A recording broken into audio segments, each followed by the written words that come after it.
ઓમ શ્રી ગણેશાય નમઃ. જય શ્રી કૃષ્ણ મિત્રો. શિવજીની ખૂબ જ સુંદર મિત્રો આજે આપણે કથા સાંભળીશું. આ કથા ભગવાન ભોળાનાથના ભક્તની છે. રૂમે રૂમમાં વ્યાપી જશે આ કથા, હૃદય ભક્તિ ભાવથી ભરાઈ જશે. એટલી સુંદર આ કથા છે. તો મિત્રો પૂરા ધ્યાનથી, મનથી, પ્રસન્ન ચિત્ત મનથી સાંભળજો. વિડીયો સારો લાગે તો લાઈક કરજો, શેર કરજો અને આ ચેનલને સબસ્ક્રાઈબ જરૂર કરી દેજો. મિત્રો આ કથામાં સાંભળવા મળશે, તમને સમજવા મળશે કે ભગવાનની પૂજા જો પૂરા ભાવથી મનથી કરીએ તો ભગવાન જરૂર સ્વીકાર કરે છે. ભગવાન વસ્તુના ભૂખ્યા નથી. ભગવાનને કોઈ ફૂલ પુષ્પ પૂજા પાઠથી પ્રસન્ન નથી થતા, જેટલા સાચા ભાવથી પ્રસન્ન થાય છે. તો સુંદર મજાનો વિડીયો છે. આ કથા તમને રોમે રોમમાં વ્યાપી જશે. તો મિત્રો પૂરા ધ્યાનથી મનથી આ કથા સાંભળજો. વિડીયો સારો લાગે તો લાઈક શેર કરી ચેનલને સબસ્ક્રાઈબ એકવાર જરૂર કરી દેજો. કમેન્ટ બોક્સમાં શિવ પાર્વતીનું નામ લખીને ભક્તિને વ્યક્ત જરૂર કરજો. ઓમ નમઃ શિવાય. શિવ ભક્ત અને બાબા ભોલાનાથની આ કથા છે, જેને સાંભળવા માત્રથી બધી જ મનોકામના પૂરી થાય છે. હિન્દુ ધર્મમાં મહાદેવની એકથી વધીને એક ભક્તનું વર્ણન મળી આવે છે, પરંતુ એમાંથી એક ભક્ત એવા પણ હતા જે કોઈ પણ પૂજા વિધિને જાણતા ન હતા. તેમને એ વસ્તુથી મહાદેવની પૂજા કરી જે વસ્તુ શાસ્ત્રની વિરુદ્ધ હતું, જેને પાપ માનવામાં આવે છે, પરંતુ છતાંય મહાદેવે એને દર્શન આપ્યા. તો કથા શરૂ કરીએ. કૈલાસ પર્વત પર ભોળાનાથ પાસે બેઠેલા દેવી પાર્વતીએ મહાદેવને પૂછ્યું કે હે નાથ, શું આ કળિયુગમાં પણ તમારો કોઈ ભક્ત ઉદિત થવાનો છે? ત્યારે મહાદેવે કહ્યું, દેવી, એ ભક્તને તો તમે પણ જાણો છો. યાદ કરો, એ ભક્તને તો તમે સારી રીતે જાણો છો. એ જ ભક્ત છે જેણે નારાયણથી ગીતાનું જ્ઞાન સાંભળ્યું છતાં પણ મોક્ષ ન મેળવી શક્યા. પાર્વતી માએ પૂછ્યું કે તો શું વીર અર્જુન ફરીથી જન્મ લઈ રહ્યા છે? ત્યારે મહાદેવે કહ્યું કે હા દેવી, એના કર્મને ભોગવવા માટે તો એને જન્મ લેવો જ પડશે, પણ બસ એકવાર એ મને પોકારી લે, હું જરૂર તેને મારા ધામમાં બોલાવી લઈશ. પ્રિય ભક્તો, દ્વાપર યુગમાં જ્યારે મહાદેવ એના ભક્ત અર્જુનની પરીક્ષા લઈને જ્યારે તેને પાસું પશાસ્ત્ર તેને પ્રદાન કર્યું, ત્યારે અર્જુને તેને પ્રાર્થના કરી હતી શિવજીને કે હે ભગવાન, એ આગલા જન્મમાં તેમનો મહાન ભક્ત બનશે. ભગવાન શંકરે અર્જુનને આશીર્વાદ દીધા. કળિયુગમાં અર્જુન જ કનપ્પાના રૂપમાં જન્મ્યા અને મહાદેવના અનન્ય ભક્ત બન્યા. શિકારી પરિવારમાં જન્મેલ કનપ્પાનું નામ બાળપણમાં થિન્ના હતું. વીરતા એનો પરિચય હતો. ધનુષ બાણ તેના સાથી અને શિકારી એનું અસલ કર્મ હતું. આ બધા વચ્ચે તે પૂજા પાઠ ભક્તિ કરતા ન હતા, પણ કનપ્પાના વિવાહ જે કન્યા સાથે થયા હતા એ શિવ ભક્ત હતી અને શ્રી કાલહસ્તી તીર્થના ગુપ્ત વાયુલિંગના દર્શન કરવા માંગતી હતી કનપ્પાની પત્ની. આ તીર્થ પૂર્વકાળમાં 3 ભક્ત, શ્રી એટલે કે કરોળિયો, કાળ એટલે કે સર્પ અને હસ્તી એટલે કે હાથી, આ ત્રણેયની તપસ્યાથી પવિત્ર આ તીર્થ બન્યું. આ ત્રણેય એક આત્મા સાધનાથી મહાદેવને પ્રસન્ન કર્યા હતા. કરોળિયો કેટલાય વર્ષો સુધી વાયુલિંગ પર ઝાડ બનાવીને એના પર લટકી રહ્યું અને છાયા આપતો રહ્યો. શિવલિંગની આજુબાજુ ઘેરો કરી લીધો. હાથીએ સ્વર્ણમુખી નદીમાંથી જળ લાવીને અભિષેક કર્યું. શિવજી પ્રસન્ન થયા એટલે મહાદેવે જે આ તીર્થને શ્રી કાલહસ્તી નામ આપ્યું હતું. એક દિવસ થિન્ના જ્યારે શિકાર કરવા નીકળ્યા તો રસ્તો ભટકતા જંગલમાં એ જ ગુપ્ત સ્થાન પર પહોંચી ગયા જ્યાં તે શ્રી કાલહસ્તી વાયુલિંગ સ્થાપિત હતું. થિન્નાએ આ સ્થાન એની પત્નીને બતાવ્યું તો એની પત્ની બહુ ખુશ થઈ. એની ખુશીનું કોઈ ઠેકાણું ન રહ્યું અને એ ઉત્સાહમાં બોલી કે હવે તો રોજ આપણે અહીં આવીને વાયુલિંગની પૂજા કરી શકીએ છીએ. ત્યારે થિન્નાએ કહ્યું કે રોજ અહીં આવવાની શું જરૂર છે? લે ચાલ, હું હમણાં જ આ શિવલિંગને આપણી કુટિયામાં લઈ જાઉં છું. આમ કહીને જેવું થિન્નાએ એ શિવલિંગને બાથમાં ભર્યું, તરત જ એના ભાવ બદલાઈ ગયા. એનું હૃદય પરિવર્તન થઈ ગયું. તેણે શિવજીને ગળે લગાડી લીધા અને હવે એ શાંત થઈ ગયો, એકદમ શાંત. એટલો શાંત કે તેના હૃદયના ધબકારા, તેના શ્વાસ સંભળાવા લાગ્યા. સંસારમાં આવનારો દરેક અવાજ એક સકારાત્મક ભુજમાં બદલાઈ ગયો અને થિન્નાના મુખથી ઓમનો નાદ નીકળવા લાગ્યો. આ એ જ ક્ષણ હતી જ્યારે થિન્ના બદલી ગયો. તે નાસ્તિકમાંથી આસ્તિક થઈ ગયો. તેને ચારેય બાજુ શિવ તત્વના દર્શન થવા લાગ્યા. ઝાડમાં, ફૂલમાં, ભમરામાં, નદીઓમાં, ઝરણામાં, હવામાં, બધામાં જ શિવ દેખાવા લાગ્યા. મનમાં એટલો અનુરાગ જાગ્યા બાદ પણ થિન્ના હતો તો એક ભીલ. તેને કોઈ વેદ પુરાણ વિધિનું જ્ઞાન હતું નહીં, શાસ્ત્રનું જ્ઞાન લીધું ન હતું. એ જાણતો જ ન હતો કે ભગવાનની સેવા પૂજા કેવી રીતે કરાય. પણ તેના મનમાં ભગવાન શિવ પ્રત્યે અત્યંત પ્રેમ, અત્યંત શ્રદ્ધા જાગી હતી. એ અલૌકિક હતી. એ જંગલમાં શિકાર કરે અને પછી શિવલિંગની પૂજા એના નિરાળા ઢંગથી કરવા લાગ્યો. થિન્નાએ પૂજાની કોઈ પારંપરિક વિધિ અપનાવી ન હતી. તેણે નિયમ બનાવી લીધો હતો કે એ પહેલા શિકાર કરશે, એનું માંસ પકાવશે અને પછી એનું ભગવાનને ભોગ લગાવશે. હવે રોજ થિન્ના શિકાર કરવા જતો, માંસ લાવતો, એ માંસ કાપીને એને પકાવતો અને પછી શિવજીને એ માંસ એના હાથોથી ખવડાવે. એક દિવસ થિન્ના જંગલ ગયો અને શિકાર કર્યો. તેને કાપીને તેનું માંસ પકાવીને એક પતરાળીમાં લઈને ચાલ્યો. બીજા હાથમાં થિન્નાએ મધપુડામાંથી મધ ભેગું કર્યું અને જળ માટે કોઈ ઉપાય ન હતો. એક હાથમાં માંસનો થાળ, એક હાથમાં મધ. હવે જળ કેવી રીતે પકડવું?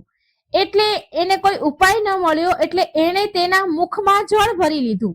એ જ્યારે આ બધો સામાન લઈ મંદિરમાં આવ્યો તો તેણે જોયું કે શિવલિંગની ઉપર અમુક સુકાયેલા પાંદડા તૂટીને પડ્યા છે.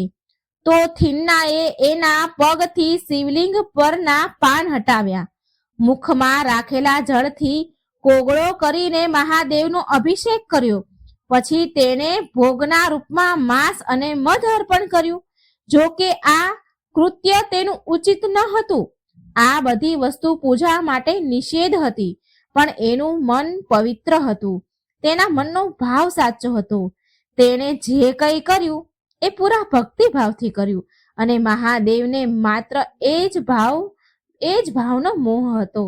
શિવજીએ પ્રસન્ન મનથી થિન્નાનો ભોગ સ્વીકાર્યો. હવે તો કનપ્પાનું અર્થાત એટલે કે થિન્નાનું રોજનું આ કામ હતું. એ રોજ આ પ્રકારે તેના પગથી શિવલિંગ પર સુકાયેલા પાન હટાવે, સાફ કરે, તેના મુખના કોગળાથી શિવજીનો અભિષેક કરે અને માંસ અને મધ ભોગના રૂપમાં ભગવાનને અર્પણ કરવા લાગ્યો. જંગલમાં એકાંતમાં સ્થિત એ મંદિરમાં મહાદેવની પૂજા કરવા માટે એક પૂજારી જે બહુ જ્ઞાની હતા એ પણ આવ્યા કરતા હતા ત્યાં પૂજા માટે, જે બહુ મોટા શિવ ભક્ત હતા.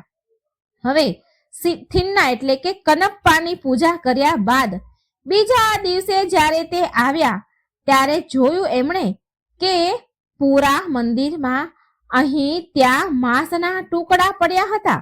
આ જોઈને તે પૂજારી બહુ દુખી થઈ ગયા.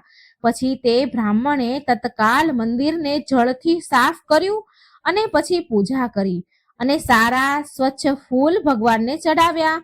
પરંતુ હવે રોજ રોજ તેમને મંદિરમાં માંસ મળવા લાગ્યું. આ જોઈને એકવાર તેમણે નિર્ણય કર્યો કે એ આ વાતની ખબર કરશે કે રોજ આવું કોણ કરે છે, કોણ માંસથી આ મંદિરને અશુદ્ધ કરે છે, જે રોજ મંદિરમાં માંસ લાવે છે. આમ વિચારીને તે પૂજારી બ્રાહ્મણ રાતમાં ત્યાં જ રોકાઈ ગયા, આ બધી ખાતરી કરવા માટે. હવે રોજની જેમ કનપ્પા ત્યાં આવ્યો. રોજની જેમ પગથી પૂજારી દ્વારા ચડાવેલા શિવલિંગ પર જે ફૂલ હતા એ હટાવ્યા પગ દ્વારા. મુખમાં ભરેલા પાણીથી એને શિવલિંગ પર કોગળો કરીને અભિષેક કર્યો અને પછી શિવજી પર માંસ અને મધ ચડાવ્યું. આ બધું જ પૂજારી મંદિરના એક ખૂણામાં ઊભા રહીને જોઈ રહ્યા હતા. તેમણે આ જોઈ એમને બહુ ક્રોધ આવી રહ્યો હતો. આમ તો એ સમજી ગયા હતા કે કનપ્પા આવું માત્ર ભક્તિના કારણે કરી રહ્યો છે, જાણી જોઈને નહીં. પણ છતાંય તેમને આ બધું ઘૃણિત લાગ્યું, એમને આ બધું અયોગ્ય લાગ્યું. હવે એ જ સમયે પૂજારીને વિચાર આવ્યો કે હું આટલા વર્ષોથી પવિત્ર વસ્તુઓથી મહાદેવની પૂજા કરું છું, છતાંય મને એમના દર્શન ન થયા, તો ભલા આવી અપવિત્ર વસ્તુથી પૂજા કરવા વાળા વ્યક્તિને મહાદેવ કેવી રીતે દર્શન આપશે, મહાદેવ કેવી રીતે એનાથી પ્રસન્ન થાય. એ પૂજારી પણ મહાદેવના ભક્ત હતા. થિન્નાએ તેનો અવાજ સાંભળ્યો તો કહેવા લાગ્યા કે હું મારા પ્રિય શિવને ગરમ ગરમ ભોજન ખવડાવી રહ્યો છું. આ સાંભળી પૂજારી બહુ ક્રોધે આવી ગયા. તેમણે થિન્નાને એના શિષ્યો દ્વારા બંદી બનાવી લીધો. પછી તેને દંડ આપવા લાગે, એટલે કે કોડા મારવાનો આદેશ આપ્યો. થિન્ના શિવ શિવ શિવ બોલતા રહ્યા.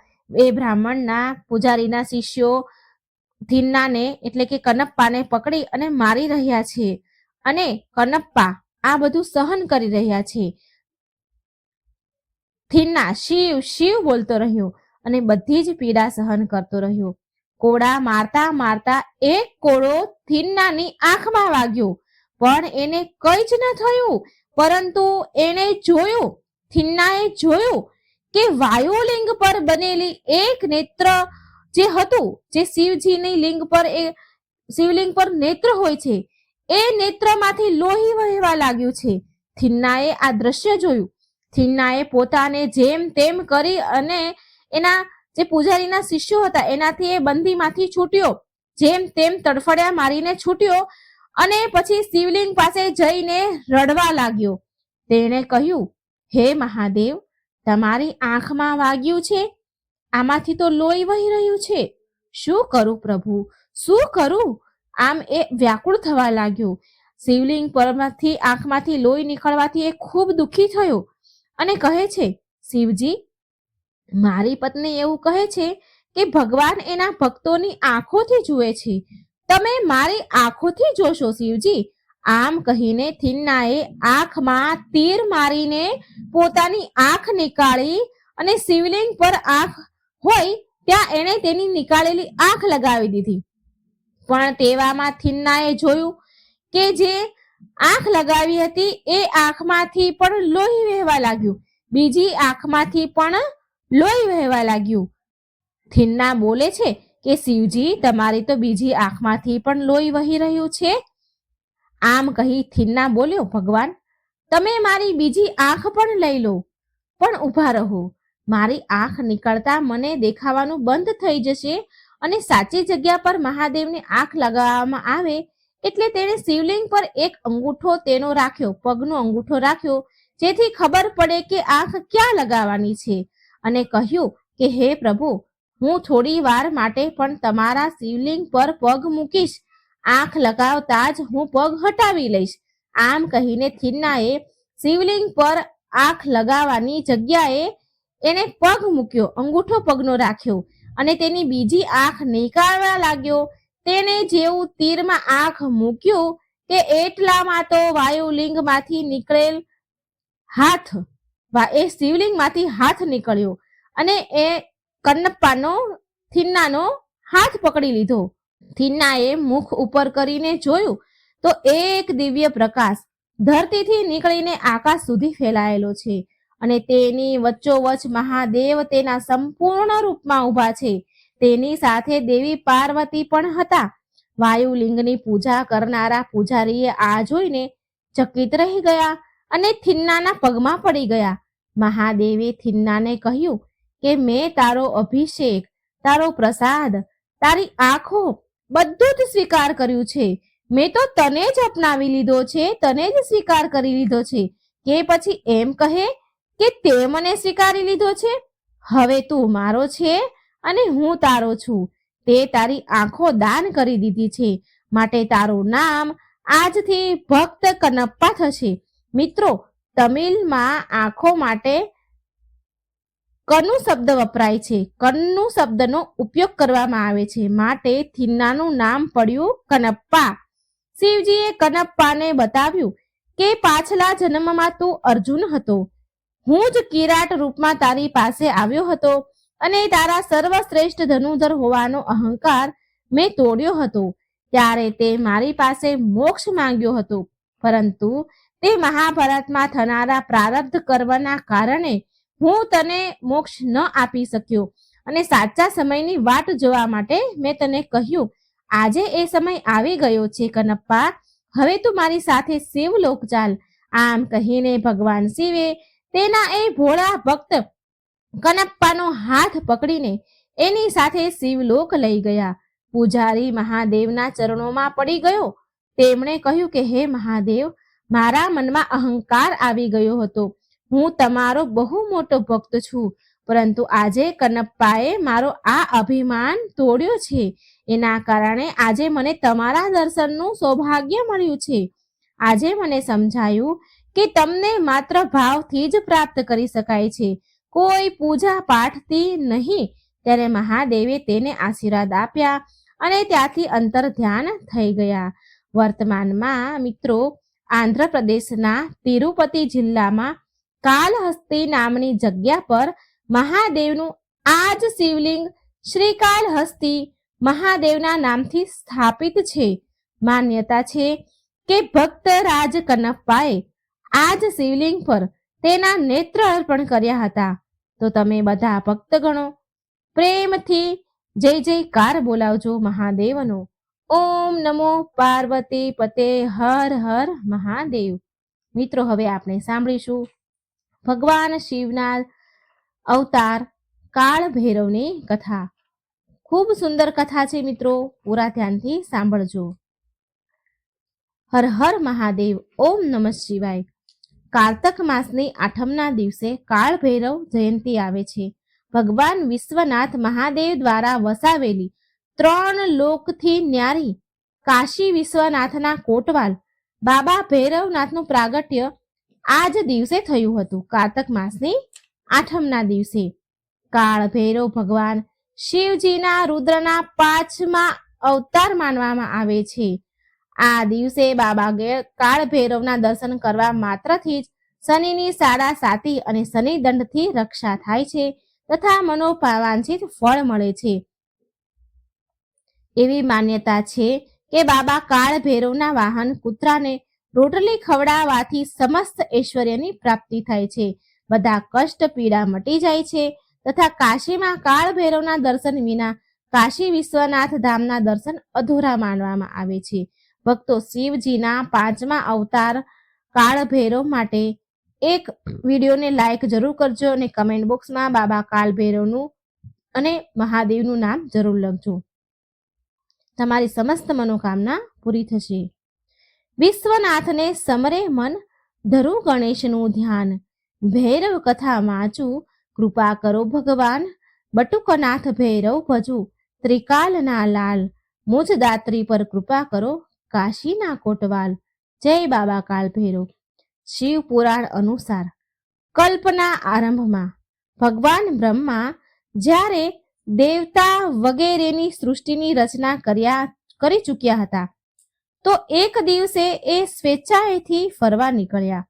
ફરતા ફરતા એક ક્ષીરસાગર પહોંચ્યા તો બ્રહ્માજીએ જોયું કે ભગવાન નારાયણ શ્વેત શેષનાગની સૈયા પર શાંતિથી સૂતેલા છે.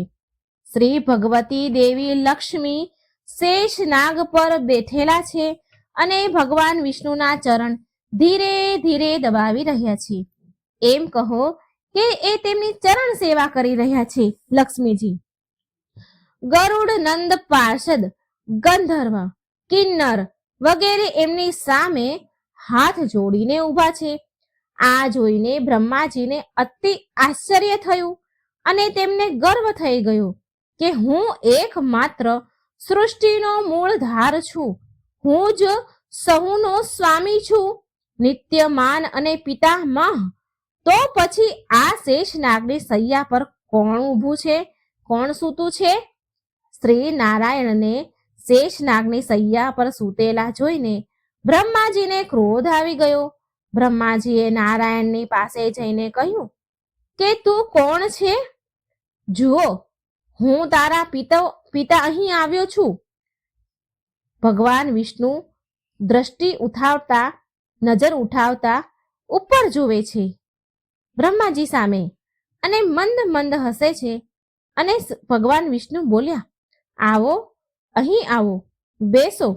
આ સાંભળી બ્રહ્માજીને વધારે ક્રોધ આવ્યો અને એ ક્રોધે બોલ્યા, અકળાઈને બોલ્યા, હું તારો રક્ષક પિતામહ છું, તારે મારું સન્માન કરવું જોઈએ. આ સાંભળી નારાયણ બોલ્યા, જગત મારામાં સ્થિત છે તો પછી તું એને પોતાનું કેમ કહે છે? તમે મારી નાભીમાંથી ઉત્પન્ન થયા છો એટલે સ્પષ્ટ રૂપથી હું તમારા સ્વામી છું. ક્રોધમાં આવી બ્રહ્માજીએ જેવો વિષ્ણુ ભગવાન ઉપર પ્રહાર કર્યો એ જ ક્ષણે ભગવાન વિષ્ણુને પણ બહુ ક્રોધ આવ્યો. બંનેમાં યુદ્ધ થવા લાગ્યું. બ્રહ્માજી હંસ પર અને ભગવાન વિષ્ણુ ગરુડ પર બેસીને યુદ્ધ કરી રહ્યા હતા. અહીં સુધી કે દેવતાઓને પણ બચાવ કરવાની હિંમત ન હતી. દેવતાઓમાં પણ અસ્ત્રો શસ્ત્રોથી જ તેજ પ્રહાર થવા લાગ્યા. દેવગણો ભાગતા ભાગતા કૈલાસ પર્વત પર ભગવાન વિશ્વનાથ પાસે પહોંચ્યા. ભગવાન શિવ અંતર્યામી બધું જ સમજી ગયા. બધા જ દેવતા એમની સ્તુતિ કરતા બોલ્યા, હે પ્રભુ, હે નાથ, હે શિવજી, તમે આ વિનાશકારી યુદ્ધને સમાપ્ત કરો અને કોઈ નિર્ણય કરો. એટલે શિવજી બોલ્યા, દેવતાઓ, હું એમને શાંત કરીશ. હવે શું હતું? ભગવાન શિવજી અંતર્યામી સ્તંભના રૂપમાં પ્રગટ થઈ ગયા અને બહુ ભયાનક જ્વાળા સાથે એક અખંડ અગ્નિ સ્તંભ ત્યાં ઉપસ્થિત થઈ ગયો. મહેશ્વર પશુપાત શાંત થઈને એ જ્યોતિર્લિંગમાં, એ અગ્નિ સ્તંભમાં સમાઈ ગયા. બહુ જ મોટો સ્તંભ, ન જેનો આરંભ છે કે ન જેનો અંત છે, એટલો મોટો સ્તંભ પ્રગટ થયો. બ્રહ્માજી અને ભગવાન વિષ્ણુ બંને આ જોઈને ચોંકી ગયા. બ્રહ્માજી બોલ્યા કે આ સ્તંભ શું છે? એ તો હું સૃષ્ટિનો રચેતા પિતામહ પણ નથી જાણતો અને તમે પણ નથી જાણતા. તો પછી આ ત્રીજું કોણ પ્રગટ થયું છે આપણા બંનેથી ભિન્ન? આનો આદિ અને અંત ક્યાંય દેખાઈ જ નથી રહ્યો. આનો આરંભ ક્યાં છે અને અંત ક્યાં છે એ જાણવું જોઈએ આપણે. ભગવાન શિવે અગ્નિરૂપી સ્તંભમાંથી અવાજ આપ્યો અને કહ્યું, નિશ્ચિત તમારે બંનેએ અગ્નિરૂપી આ સ્તંભનો છેડો ક્યાં છે અને એનો આરંભ ક્યાં છે એ જાણ કરવી પડશે. જે પણ આ અગ્નિ સ્તંભનો આરંભ કે અંત ક્યાં છે એ જાણી કરશે એ જ આ સૃષ્ટિનો પિતા કહેવાશે. આ સાંભળી બ્રહ્માજી તેમના હંસ પર આરૂઢ થઈ ગયા અને ભગવાન વિષ્ણુએ વરાહ રૂપ ધારણ કર્યું. અગ્નિ સ્તંભના નીચેના ભાગમાં જવા લાગ્યા. ભગવાન વિષ્ણુ અગ્નિ સ્તંભના નીચેના ભાગમાં જવા લાગ્યા અને બ્રહ્માજી અગ્નિ સ્તંભના ઉપરના ભાગમાં જવા લાગ્યા. પરંતુ શ્રી હરિએ અગ્નિ સ્તંભનું મૂળ ક્યાં છે એ ન ખબર કરી શક્યા, એનો પતો ન લગાવી શક્યા અને ખિન્ન થઈને પાછા આવી ગયા. અને આ બાજુ બ્રહ્માજી અગ્નિ સ્તંભના જેટલા ઉપર જતા જાય પણ તેનો ક્યાંય આરંભ દેખાણો નહીં. એ ખબર જ પડી નહીં કે આનો આરંભ ક્યાંથી થાય છે. એટલામાં તેમને એક કેતકીનું ફૂલ રસ્તામાં મળ્યું. ભગવાન બ્રહ્માજીએ કેતકીના ફૂલને પૂછ્યું કે હે પુષ્પ, તું કોણ છે? તો એ ફૂલે કહ્યું કે હું કેતકીનું ફૂલ છું અને હું દેવતાની પૂજામાં ઉપયોગ થાઉં છું. આ સાંભળી બ્રહ્માજીએ કહ્યું, સારું, ઠીક છે, જો તું મારા માટે ગવાહી આપીશ તો હું તને સર્વશ્રેષ્ઠ ફૂલની ઉપાધિ આપીશ. આ સાંભળીને કેતકીના ફૂલના મનમાં થોડી લાલચ આવી ગઈ. કેતકીના ફૂલે બ્રહ્માજીની વાતનો સ્વીકાર કર્યો.